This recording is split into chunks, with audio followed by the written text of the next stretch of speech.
أهمية الدوكيومنتيشن للسوفت وير انجينيرز. حلقة جديدة من عمرو رياكتس، خلينا نفترض اللي هي ده اسم دلوقتي.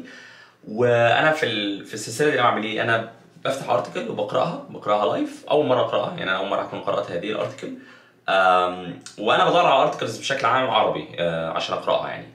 وانا مش بلاقي ارتكلز كتير قوي عربي، او ناس تكتب ارتكلز كونتروفيرشال يعني فيها اراء بقى مختلفه ما الى ذلك بالعربي. ومؤخرا لقيت اقرا تك ده ويب سايت، انا مش بعمل له اعلان، ولكن هو ويب سايت جميل جدا.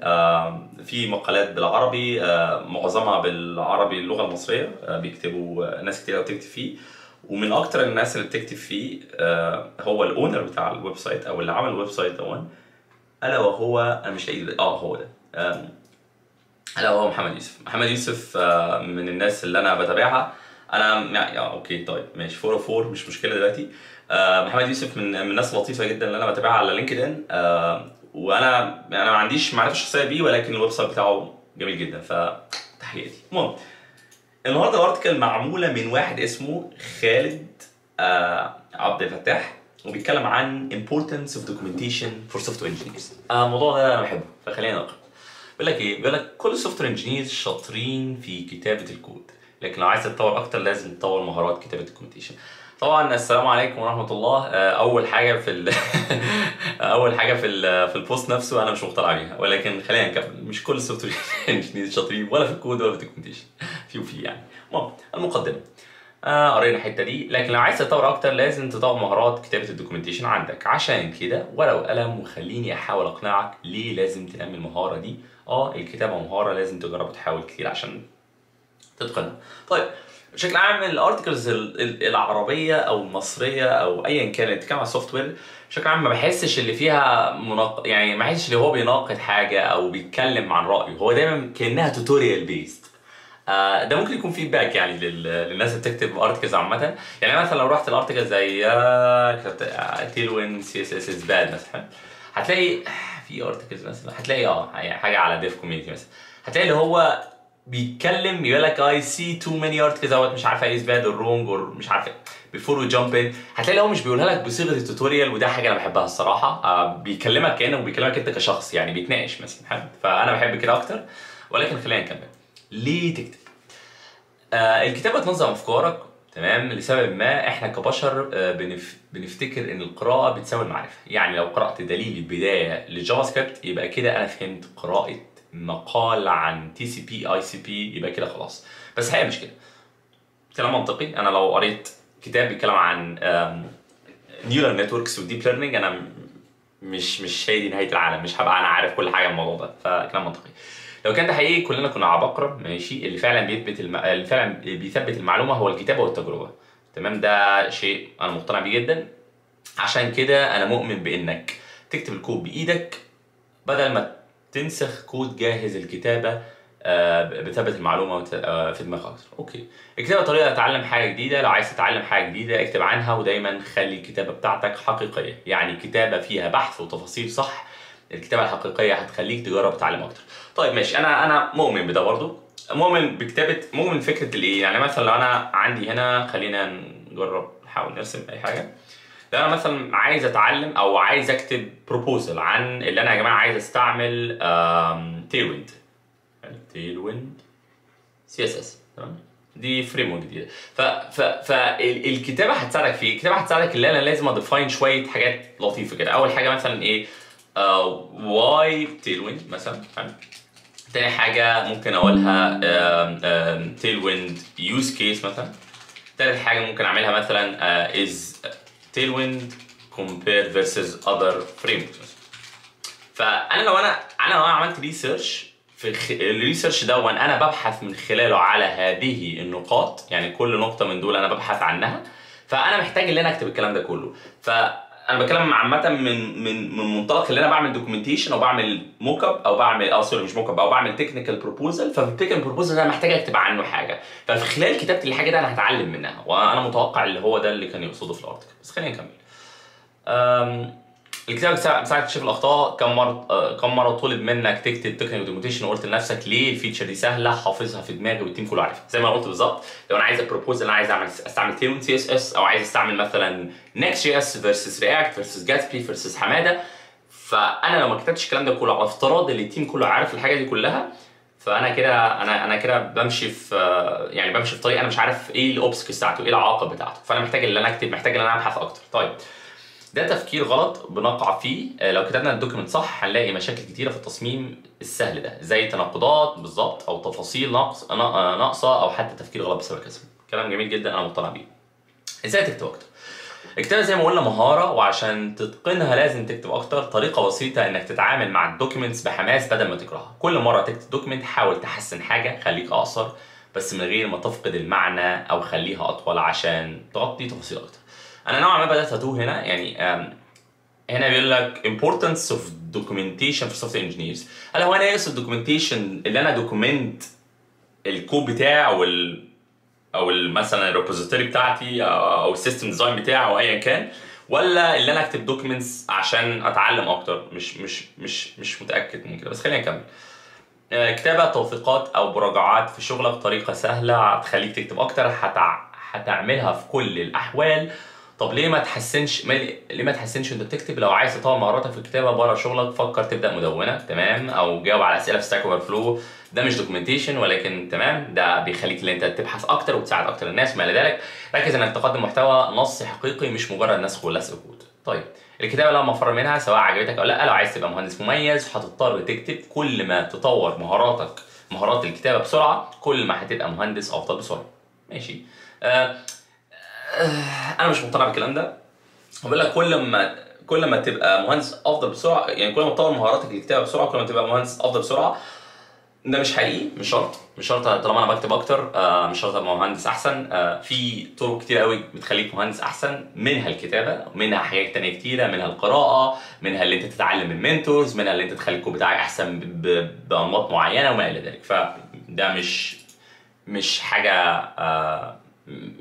يعني مش حاجه 100% صحيحه. المهم تقدروا دلوقتي تشتركوا في ماشي اوكي، اعتقد ده اعلان تقدروا تشتركوا في النص الرسميه. ماشي تمام، تعالى نكمل. هل في حاجه تانية؟ اوكي في حاجات تانية، نصائح ممكن تخلي بالك منها عشان تبدا في توثيق اي مشروع. طيب هو هنا برضو نط في فكره التوثيق اي مشروع. طب خلينا قبل ما اكمل قراءه خلينا نتكلم اكتر عن انواع الدوكيومنتيشن من وجهه نظري. يعني ممكن حاجه زي كده برضو الناس تكونش عندها فكره عنها. خلينا ايوه 100%. طيب فنفترض ان في حاجه كبيره كده اسمها documentation for software engineers. طيب لو خليت ده برضو لارج شويه وخليت هذا الشيء من غير باك جراوند، لا خليها باك جراوند لطيفه. خليها كده.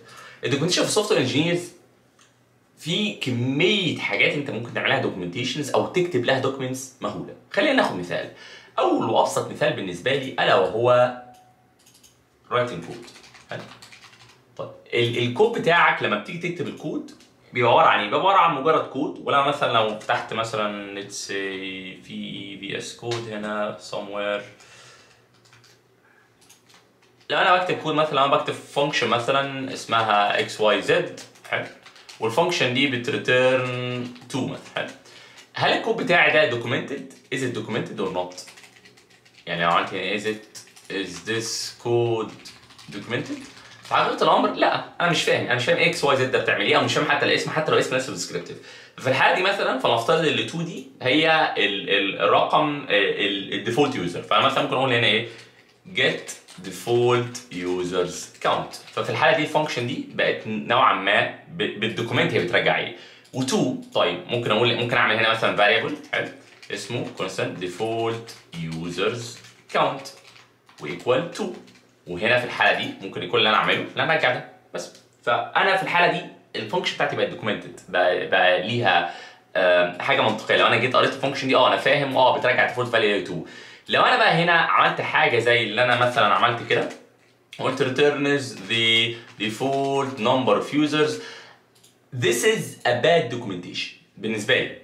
ده دوكيومنتيشن سيء للغايه، عشان انا الفانكشن نفسها كفيله اللي هي تفهمك هي بترجع ايه. وكل ما الفانكشن نفسها كانت كفيله اللي هي كانت يعني مكتوبه بشكل اللي هي تفهمك هي بترجع ايه، كل ما ده كان دوكيومنتيشن كفايه جدا للفانكشن. فده نوع من انواع الدوكيومنتيشن بالمناسبه. في انواع ثانيه للدوكيومنتيشن. لو خدت هذا مسحته تقريبا، لو خدت هذا البلوك كوبي، الا لو هو بروجكت دوكيومنتيشن. البروجكت دوكيومنتيشن ده ممكن يكون بيحتوي على دوائر صغيره كده، زي مثلا مثال زي مثلا ريد مي، او مثلا زي نوليدج بيز، او مثلا زي internal دوكس مثلا. حلو، ده شرح يعني مثلا لو اديك مثال، لو انا رحت هنا على let's say node.js جيت هاب، لو فتحت البروجكت بتاعهم هلاقي فيه مثلا نود، اعتقد هو ده، هلاقي فيه هذه الدوكيمنت المهوله الضخمه الكبيره جدا، وغالبا فيها سب دوكيومنتس كتيره. فده في حد ذاته دوكيومنتيشن البروجكت، ده نوع من انواع الدوكيومنتيشن، ده ريد مي بروجكت. حلو. في الشغل عندي ممكن اكون انا عامل دوكيمنت للبروجكت عشان هو متكون من 10 بريبوزيتوريز او 10 كود بيزز او ما الى ذلك. ممكن يبقى في نولج بيز، ممكن يبقى في دوكيومنتس كتيره بتعرف البروجكت يعني وما الى ذلك. نرجع بقى للنقطه الثانيه هنا من انواع الدوكيومنتس من وجهه نظري، حاجه اسمها تكنيكال بروبوزلز. مثلا بروبوزلز خليني اعملها بلون مختلف شويه، ازرق وازرق كمان. حلو. التكنيكال بروبوزلز دي بقى عباره عن ايه؟ التكنيكال بروبوزل دي زي مثلا انا قلت ايه، I want to add Next.js instead of مثلا Gatsby. حلو. ده مثال حي جدا لحاجه انا عملتها عندي في الشغل. انا في الشغل عندي كان عندنا هذا الويب سايت، ممكن اديكم مثال حتى حقيقي. cloudscape.design ده الويب سايت اللي احنا بندوكيومنت بيه ديزاين سيستم بتاعنا، كان معمول بجاتسبي، وكان جاتسبي عنده مشاكل كبيره جدا بالنسبه لطريقه الاستعمال بتاعتنا للسيستم بتاعنا، وازاي بيقرا الداتا من CMS وما الى ذلك. انا عملت بروبوزل دوكيومنت عريضه ضخمه، حلو، ببروبوز فيها اللي احنا نغير جاتسبي لحاجه ثانيه، منها كان استرو، منها كان نكست جي اس، منها كان كميه اختيارات كتير جدا. عملت كل واحده منهم ريسيرش، وفي الاخر طلعت بنكست جي اس بناء على داتا جيفن انا اديتها للناس، واديتها للسوفت وير انجينيرز اللي عندنا، واديتها للتيم عندنا، وفي الاخر وي اول اجريد، وبعد كده بدات البروسيس. فحاجه زي كده ده اسمها تكنيكال بروبوزل او تكنيكال دوكيومنتس مثلا في التيم عندنا. حلو. فده ممكن يكون نوع اخر. هو اتعمل له ريلود، اتس اوكي. فده ممكن يكون نوع اخر. طبعا في انواع كتيره جدا، زي مثلا لو انا هو من شويه قال حاجات ليها علاقه، مثلا لو انا جيت هنا ممكن احط حاجه ثانيه اللي هي العلاقه بال رايتنج بوستس او رايتنج دوكيومنتس مثلا. اللي في الحاله دي مثلا ممكن اكتب ايه ان ستاك اوفر فلو or personal blogs مثلا or dev.to مثلا. في ويب سايت اسمه dev.to الناس تكتب عليه البلوجز بتاعتها. ده برضه مثال تاني للايه، للدوكيومنتيشنز من على فيتنج. طيب بيقول لك ما تضيعش وقتك في توثيق تفاصيل هتبقى قديمه، بسرعه ركز على المميزات اللي فعلا اتنفذت والتغييرات الضروريه، حافظ على توثيق بسيط لكن كافي انه يساعدك انت والفريق دلوقتي من غير ما يبقى تقيل وصعب التحديث. ماشي، تنساش لحد ما التوثيق يبقى مثالي. انا معاك جدا في النقطه دي، ما تستناش. سوري، انا استنيت كتير قوي في البروجكت بتاعي لدرجه انه اخره شويه. ف يعني ابدا ببروبوزل لو هو بيتكلم عن نقطه اللي انت بتدي تكنيكال بروبوزل. في الحاله دي شارك الوثائق مع زملائك زي ما انا قلت. ماشي، بريد بدري عشان تاخد منهم ملاحظات تعديلات، ما تخليش الوثائق تفضل مهمله في ركن بعيد. تمام، شاركها مع الفريق وكل الاطراف الثانيه اللي ليهم علاقه. لازم يبقى في حد مسؤول عن جوده ودقه التوثيق في الفريق، مظبوط. عشان كده بيجي دور التكنيكال ريفيوز في التيمز مثلا. مش معنى كده ان الباقي مش عليهم مسؤوليه، لكن الشخص المسؤول ده هيتاكد ان الوثائق بتخدم الفريق وتبقى محدثه دائما. ماشي، دي نقطه بتعتمد كليا على الشركه ماشيه ازاي، فما اقدرش ادي فيها نقطه عامله ازاي، يعني ما اقدرش ادي فيها كومنت. في نهايه الامر انا تمام، الفيديو لطيف، انا سوري المقال لطيف.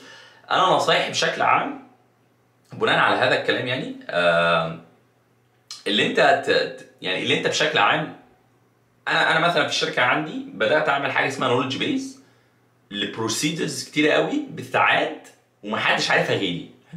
فكل شويه مثلا يجي حد يقول لي عمرو عايزين نعمل 1 2 3، عمرو اعمل لنا كذا في الويب سايت، عمرو عايزين ناد اكس واي زد.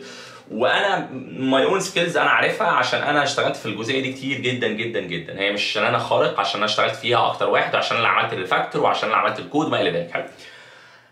فبدات اكتب نولج بيز سيستم او سوري نولج بيز دوكيومنتس بتحتوي على كل المعلومات اللي انا عارفها، وهاو تو والاس او بيز والجايدز الفلانيه وما الى ذلك. وكل شويه بانكريمنت فيها، بحط لنفسي مثلا نص ساعه او ساعه في الاسبوع او ساعتين او ايا كان، وبكتب فيها ايه، بكتب فيها الحاجات دي كلها. فدي برضو نصيحه انصحك بيها، هتساعدك انت شخصيا في اللي انت تعرف انت عارف ايه، وهتساعد التيم بتاعك، وكمان هتخلي نظره التيم بتاعك كبيره جدا. انت بدل ما انت عمال تخلي الناس تاخد من وقتك وتضيع وقتك، انت لا، انت بتشارك معاهم معلومات، والمعلومات دي بتديهم ليه، بتدي معاك ليهم ويعملوا لها ريفيو كمان.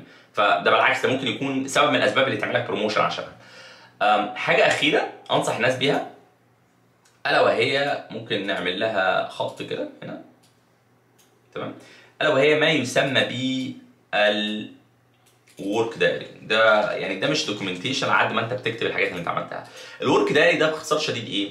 انا بعمله ازاي؟ بقول مثلا يعني بقصي لي ساعه في الاسبوع، كل ساعه في الاسبوع بروح اعمل ايه؟ بروح قايل انا اشتغلت في 1 2 3، والواحد 2 3 دول انا عملت 1 2 3 4، وده خلى التيم بتاعي يوصل 1 2 3 4 5 6. وكل شويه بضيف معلومات عن الشغل اللي انا عملته. ليه؟ عشان انت لو فكرت كده، انت لو رجعت بالزمن لمثلا لسنه، مثلا 1 year ago او اكتر من سنه، انت غالبا مش هتفتكر المشاريع اللي انت عملتها. وبالتالي لما تيجي تكلم المدير بتاعك مثلا تقول انا عملت 1 2 3 4، او تتكلم عن الحاجات دي كلها في البروموشن بتاعك او ما الى ذلك، مش هيبقى عندك داتا، تكتب عنها. ودي حاجه مهمه جدا انت محتاج تكتبها عشان تعرف حتى نفسك انت اتقدمت في ايه، ومحتاج تقدم في ايه، وايه الحاجات اللي انت بتعملها بشكل عام. وبس كده، حاسس ان انا اتكلمت كتير. فده شيء لطيف. لو حد عنده اي ريكومنديشنز لبلوجز او حاجات اقراها يا ريت تقول لي. واشكرك يا خالد عبد الفتاح على هذه الارتكل اللطيفه. وبس، والقاكم على خير، والسلام عليكم ورحمه الله وبركاته.